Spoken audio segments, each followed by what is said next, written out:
Bigger welcome. Hello, San Francisco. TEDx. Oh my God, blinding light. Hi, everybody. How are you? Fine. Oh my gosh. Okay, so my name is Mel Robbins, and for the last 17 years, I have done nothing but help people get everything that they want. Within reason. My husband's here. And so I've done it in the courtroom, in the boardroom, in the bedroom, in people's living room, whatever room you want to be in. If I'm there, I will help you get whatever you want by any means necessary. For the last 3 years, I host a syndicated radio show. 5 days a week, I go live in 40 cities, and I talk to men and women across America who feel stuck. Do you know that a third of Americans feel dissatisfied with their lives right now?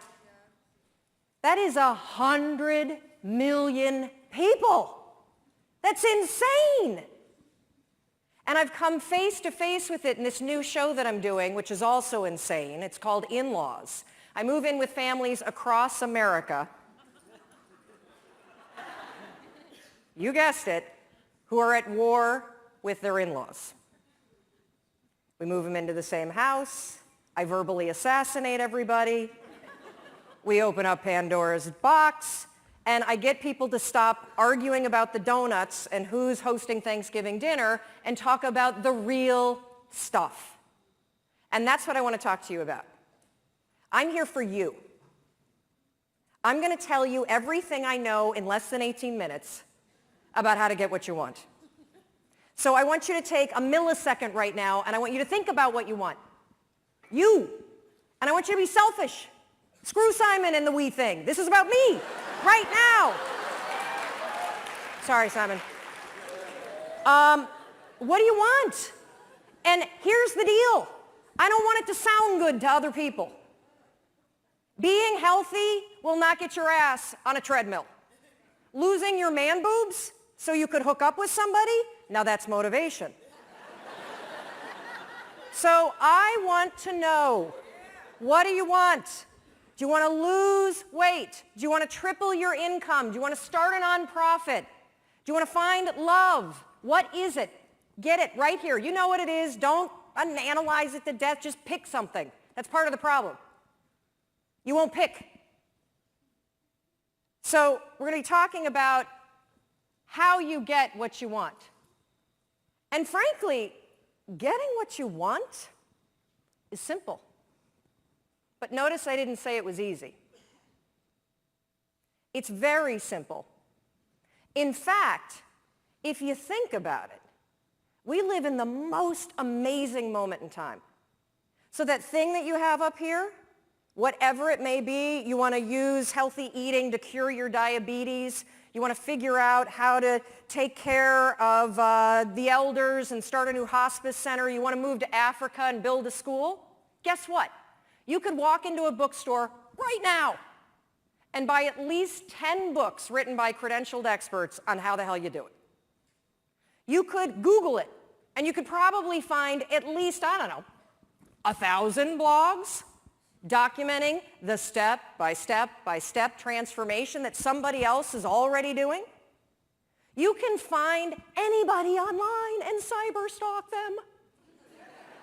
You can just walk in their footsteps and let them, just use the science of drafting. Follow what everyone else has done, because somebody else is already doing it. So why don't you have what you want? When you have all the information that you need, you have the contacts that you need, there are probably free tools online that allow you to start a business or join a group or do whatever the heck you want. It all comes down to one word.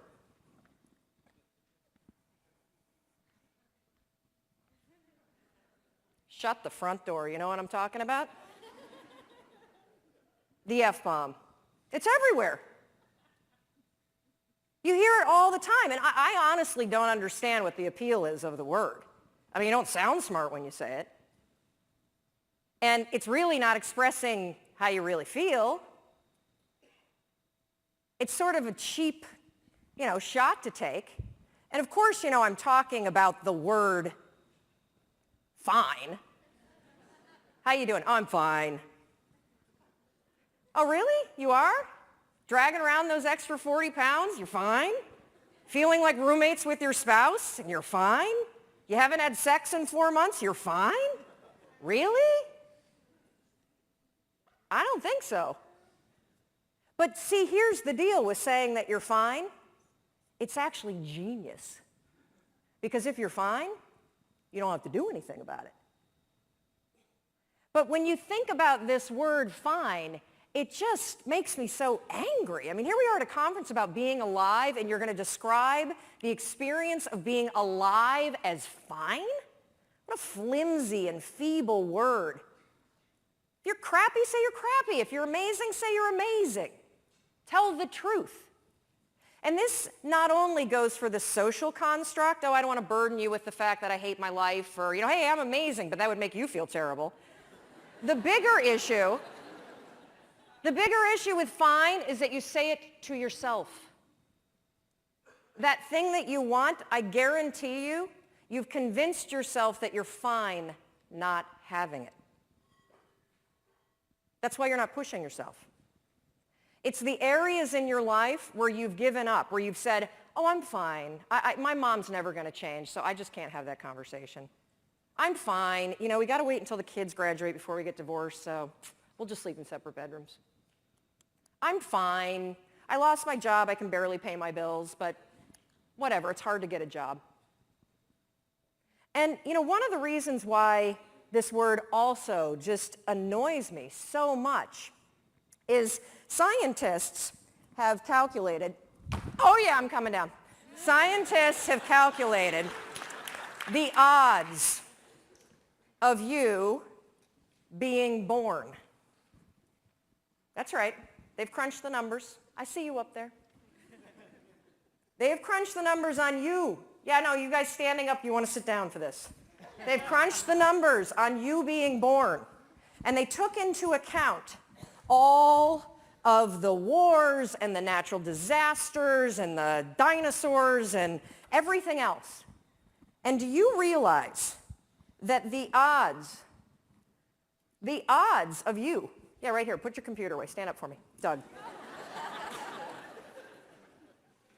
So the odds of Doug here, turn around, say hi to everybody. The odds, of Doug being born at the moment in time he was born to the parents you were born to with the DNA structure that you have, 1 in 400 trillion. Isn't that amazing? I'm so lucky. Yes. You're not fine, you're fantastic. You have life-changing ideas for a reason, and it's not to torture yourself. Thank you. Thank you, Doug. Christine was right when she said all of you could be on stage, because all of you, we're all in this category. 1 in 400 trillion. All day long, you have ideas that could change your life, that could change the world, that could change the way that you feel. And what do with them? Nothing. Oh, hopefully I won't moon you. You didn't pay for that.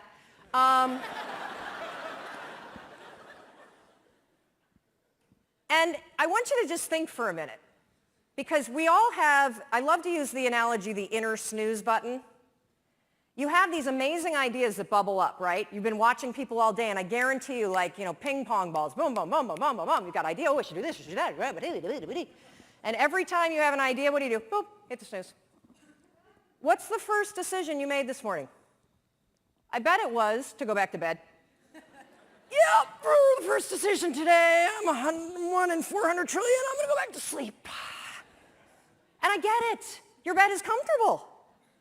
It's cozy, it's warm. If you're lucky, you've got, somebody that you love next to you. Or in my case, I've got my husband and my 2 kids and possibly the dog.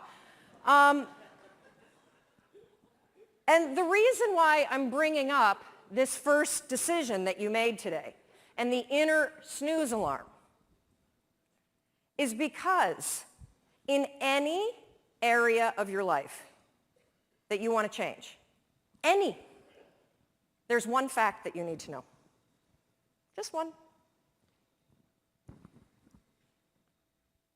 You're never going to feel like it. Ever. No one's coming. Motivation isn't happening. You're never going to feel like it. Scientists call it activation energy. That's what they call the force required to get you to change from what you're doing on autopilot to do something new. So try this test tomorrow. You think you're so fancy. I know you're attending TED. Try this. Tomorrow morning, set your alarm for 30 minutes earlier. And then when it goes off, take those sheets, throw them off, and stand up and start your day. No snooze, no delay, no I'll just wait here for 5 seconds because Mel's not standing here. Do it. And the reason why I want you to do it is because you will come face to face with the physical, and I mean physical, force that's required to change your behavior. Do you think that somebody who needs to lose weight ever feels like going on a diet? Of course not. Do you think they ever feel like eating boiled chicken and peas instead of a croissant? I don't think so.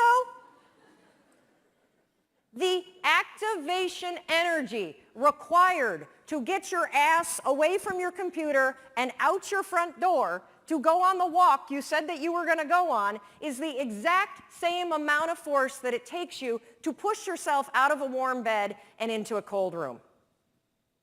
What's interesting about being an adult is that when you become 18, nobody tells you that it's now going to be your job to parent yourself. And by parent yourself, I mean it's your job to make yourself do the crap you don't want to do so you can be everything that you're supposed to be. And you're so damn busy waiting to feel like it. And you're never going to. My son never feels like getting off his DS. That's my job. Get off the damn DS. Kendall, clean up the Barbies. If you're going to have a nude party in my bathroom, at least clean it up. God, chew with your mouth closed. We're not in a barn for crying out loud. All right, dinner's coming. Get out of the pantry. As parents, and you were a kid, your parents make you do the things you don't feel like doing because you won't. Ever. Not now, not then, not ever. And even when you get good at something, you'll figure out something else you don't want to do. And then you'll plateau out and you'll get bored and you're like, I hate this job, it's boring. But will you look for a new one? No, you'll just bitch about that one. It's very, very simple to get what you want, but it's not easy. You have to force yourself. And I mean force. And the reason why I use the word force, when Roz is up here and talking about the emotion tracking, and she had the picture of the two sides of the brain, I look at the brain the exact same way. Only I describe one side of your brain as autopilot and the other side as emergency brake. That's the only two speeds you get. Autopilot, emergency brake. And guess which one your brain likes better? Autopilot. You've had the experience where you've driven to work, right? And you get there and you're like, oh my God, I don't remember driving here. You weren't drunk. That was your brain on autopilot. It was functioning just at this level. And the problem with your mind is that anytime you do anything that's different from your normal routine, guess what your brain does? Emergency brake. And it has that reaction for everything. Everything. You walk into the kitchen and you see everybody's left their breakfast dishes for you. And you think for the 100th time, I'm going to kill them. In fact, I'm going to leave them here and I'm going to make them do it. But that's not your normal routine, is it? So your mind goes, emergency brake. And you go right into autopilot. I'll just load it and be pissed and then not have sex. That's what I'm going to do.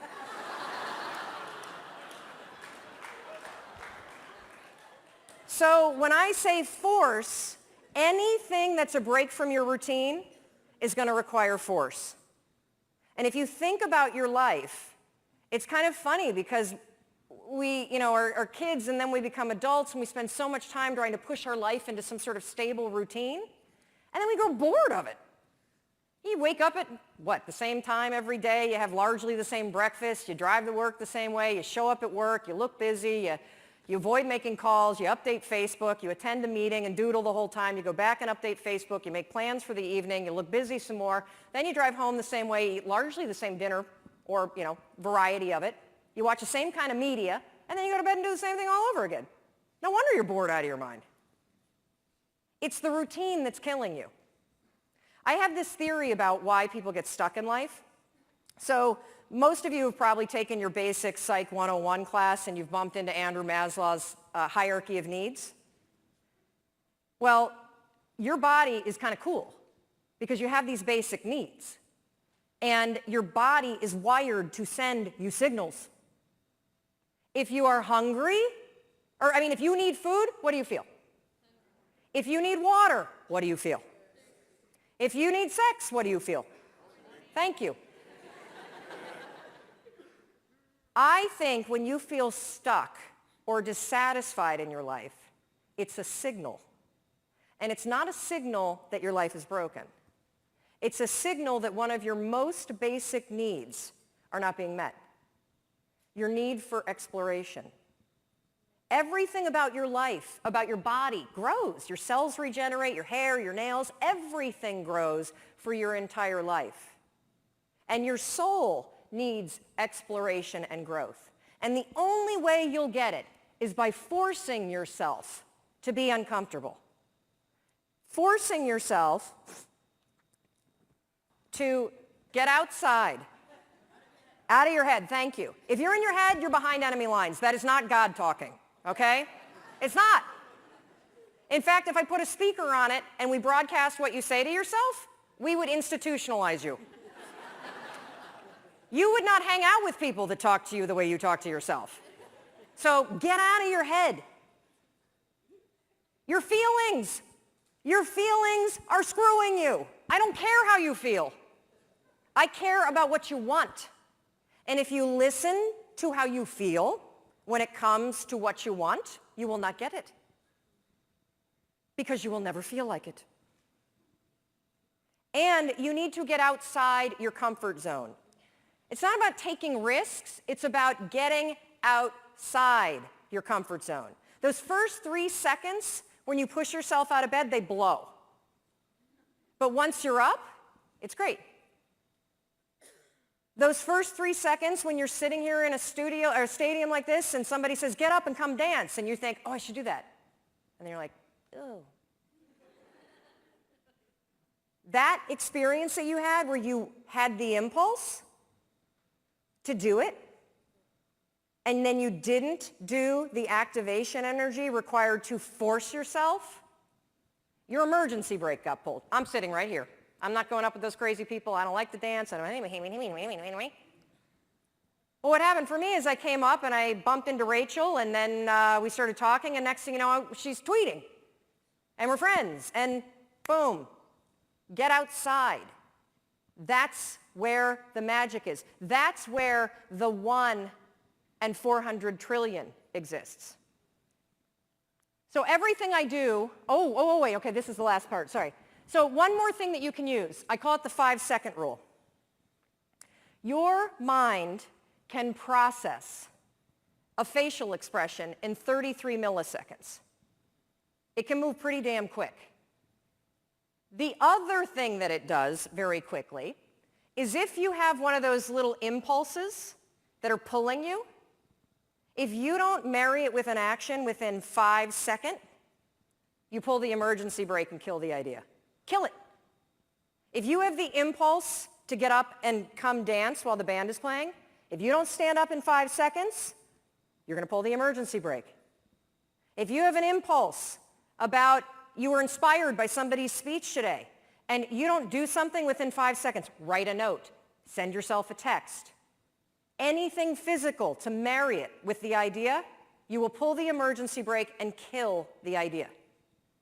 Your problem isn't ideas. Your problem is you don't act on them.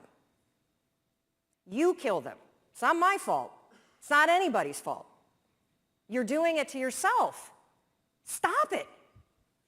I'm counting on you. 1 in 400 trillion.